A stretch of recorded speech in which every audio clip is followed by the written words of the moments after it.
Welcome to Friday Friends, RI Elder Info's weekly look at the organizations and individuals providing resources for Rhode Island seniors, caregivers, and professionals.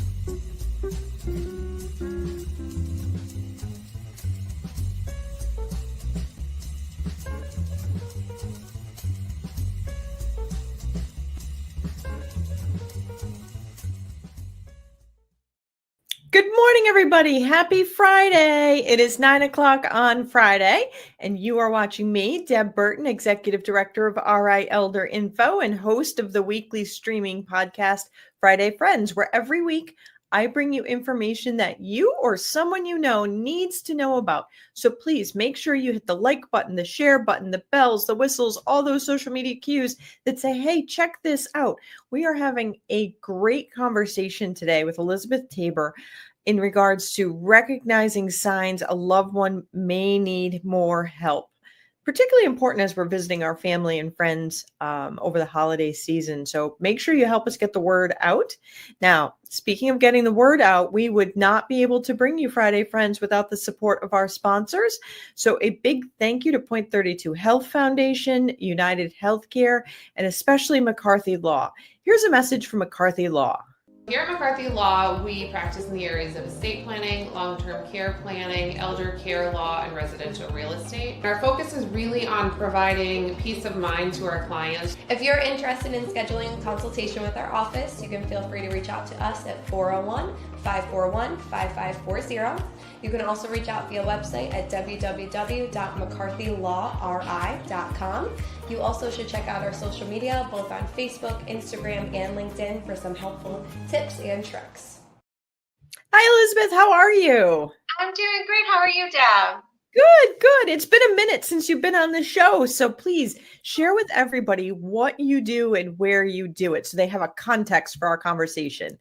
Absolutely. So hi, everybody. My name is Elizabeth Tabor. I'm the Elder Care Coordinator here at McCarthy Law. McCarthy Law is an elder care law firm that offers not only legal services, but actual whole life care planning. And what is life care planning? Life care planning is planning for the care that you may need now or in the future. And that involves legal, financial, as well as care planning services. Where I fall into that mix is the care planning services. I help with everything from establishing home health care to transitions of care into skilled nursing, rehabilitation, and long-term care facilities, to helping people find assisted livings and figuring out how we're going to pay for that and what that means for them. Wow, that is a lot. You know, at this time of year, a lot of us are traveling back home or getting together with our loved ones. What are some of the things that we should keep an eye out that might indicate someone we care for needs more help than they're willing maybe to admit, or maybe they don't even recognize it themselves? Right. And things can happen so gradually, like you said, they might not even realize that they need the support themselves. They slide quite gradually into the realm of where they need more support and assistance. So our families are gathering together. It's a really busy time of year, and it's easy to be distracted by the joy of the holidays. But what we really need to keep an eye out for are those little signs and symptoms that something may not be quite right or quite up to the standard that it was last year with our loved ones. So this could be an aging parent, a spouse, or another relative. You want to look out for things like changes in appearance, their mobility. Are they using a walker where they weren't before? Are you afraid they're going to fall while they're walking up your steps? We look at cognitive and behavioral changes. Are they a little grumpier than usual? Are they a little more forgetful?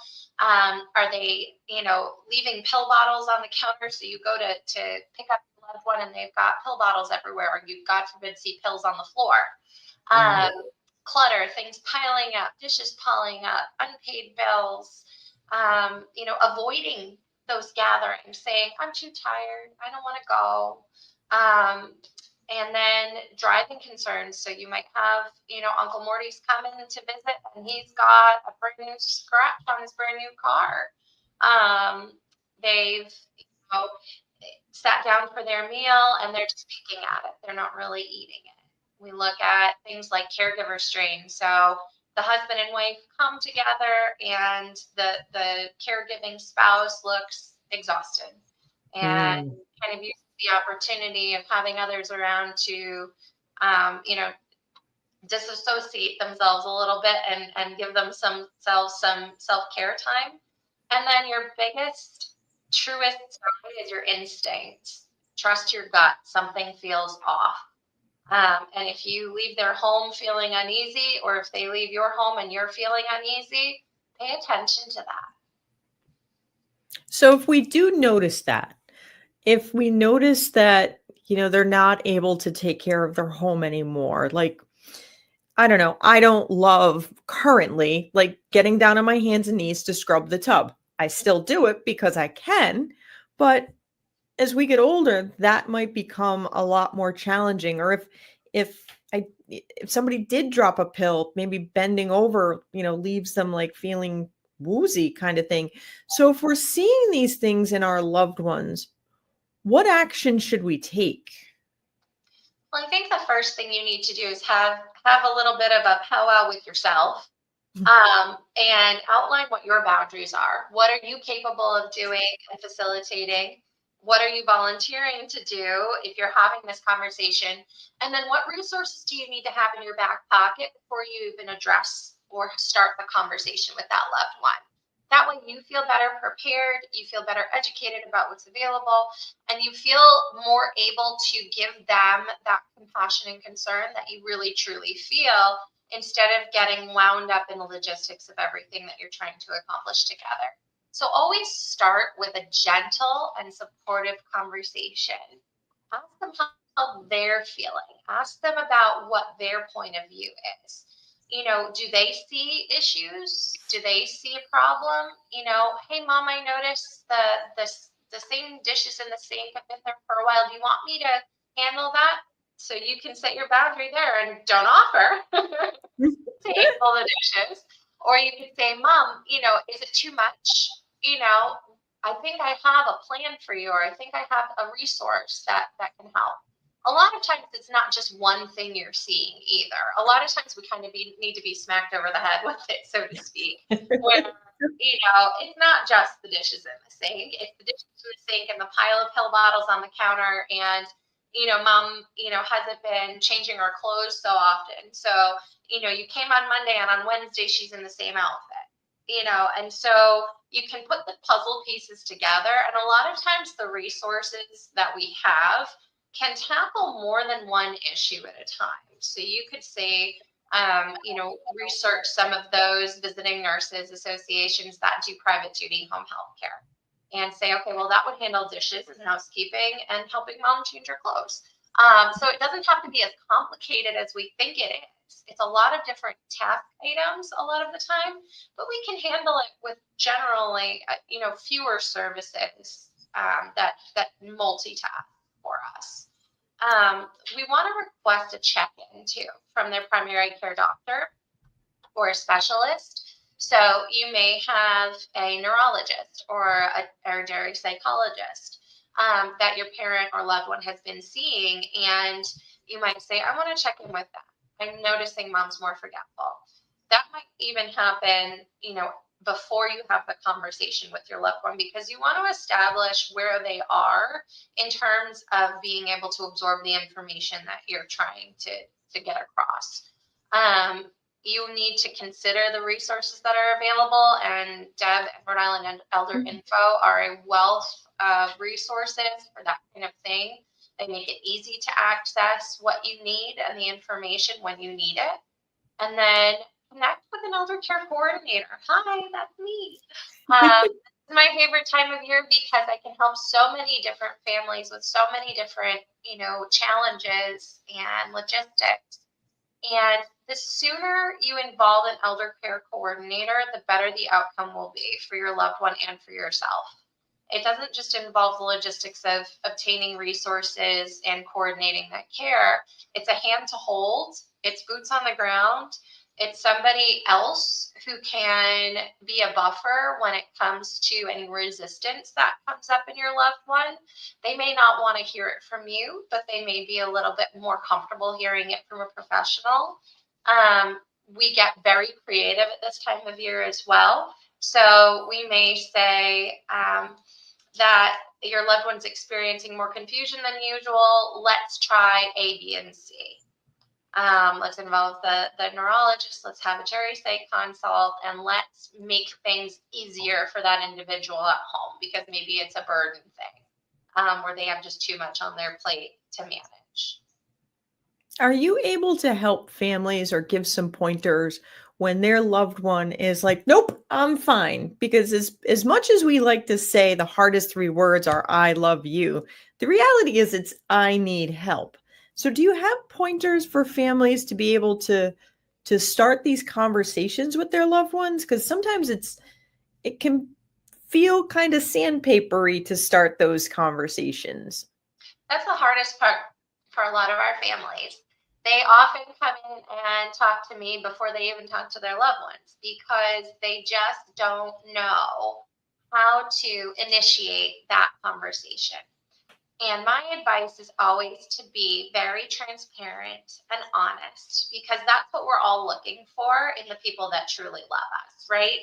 We want somebody who genuinely cares. So they want that I love you, but they also want the fact that I want to help you, and it's coming from a good place and a place of love and a place of support.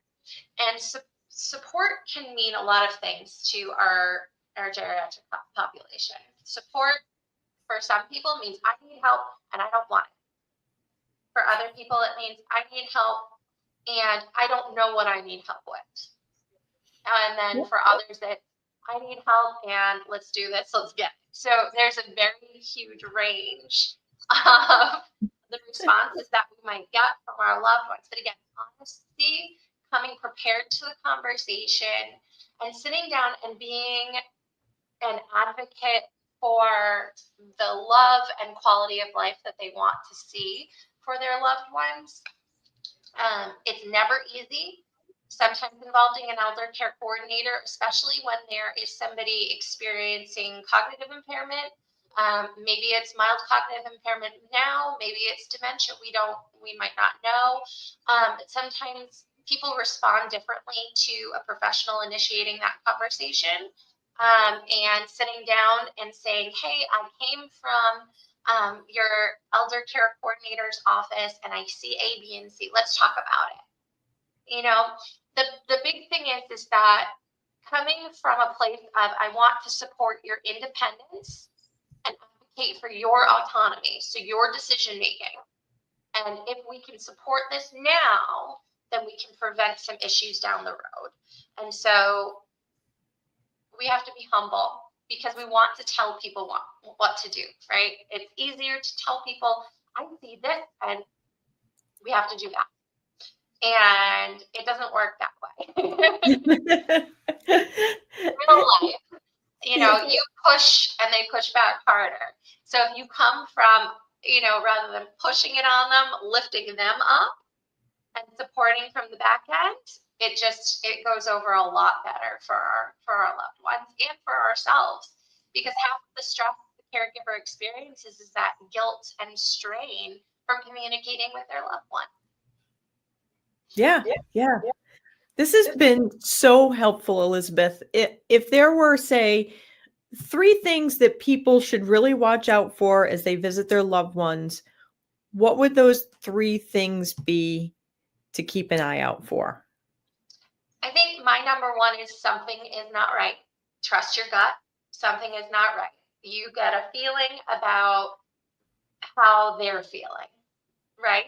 So you're noticing their confusion, you're noticing their mental health, you're noticing their cognitive behavioral changes, and something is not right. So those 2 kind of tie in together a lot of the time. My second is mobility and safety concerns. So you're looking around their house and it is a hot, cluttered mess. How could anyone even tackle this? How do you, maneuver around all of this? You've had a couple falls this year. That's number 2. So take a look at unsteady walking, increased reliance on furniture or surfing to move around, bruises, hesitation on stairs or uneven ground, shuffling, muscle weakness, all kinds of things like that. And then I'm going to focus on the changes in appearance, because a picture says 1,000 words to us. Our brains process more information visually than they can with any other sense, right? And so we're going to see the less maintained appearance, right? We can say, clones, their clothes aren't in the best shape. They're stained. They're not weather appropriate. You notice the weight loss or weight gain. You notice reduced personal hygiene. And then you might see signs, misbuttoned buttons, somebody, their underwear is pulled up higher than their pants. They're not wearing socks because it's too much of a hassle to get the socks on their feet. And things like that, because that indicates a difficulty with activities of daily living. So all of those things that make everyday life possible for us. It could also indicate a cognitive change, a behavioral change, depression, or a physical decline. So those are really kind of my top 3. This is really helpful, and I'm so grateful that you took the time out. It's always wonderful to see you. So I'm grateful that you came on today and shared this information, because I feel like so many people can be helped by it, that you walk into that situation and you're really not sure what to look for. So I appreciate you sharing this today. This has been wonderful. Thanks, Deb. I love seeing you too. Thank you. Everybody, it is that time of year where we're seeing family and friends that maybe we don't see every day. Maybe we talk to them, maybe we FaceTime, but we don't get the opportunity to see the full picture. And as we gather, we may notice some things that are just a little off. And like Elizabeth said, there are opportunities for conversations. If you're not sure how to have that conversation, please feel free to reach out to Elizabeth at McCarthy Law. She is a wealth of knowledge and resources, and it is an opportunity for you and your loved ones to have honest, meaningful conversations at this time of year, when we really are focusing on family, especially at this time of year. I am very glad that all of you were able to join us today for this important conversation. I hope that you have hit the like button, the follow button, all of the shares, bells and whistles to get this message out to as many people as possible as we all gather. But please also remember that Friday Friends is brought to you through the support of our sponsors and our donors. So as you consider end of year giving, please think about Friday Friends and helping us support this program through RA Elder Info's donate page. I look forward to seeing you all again next week. In the meantime, be well and be kind.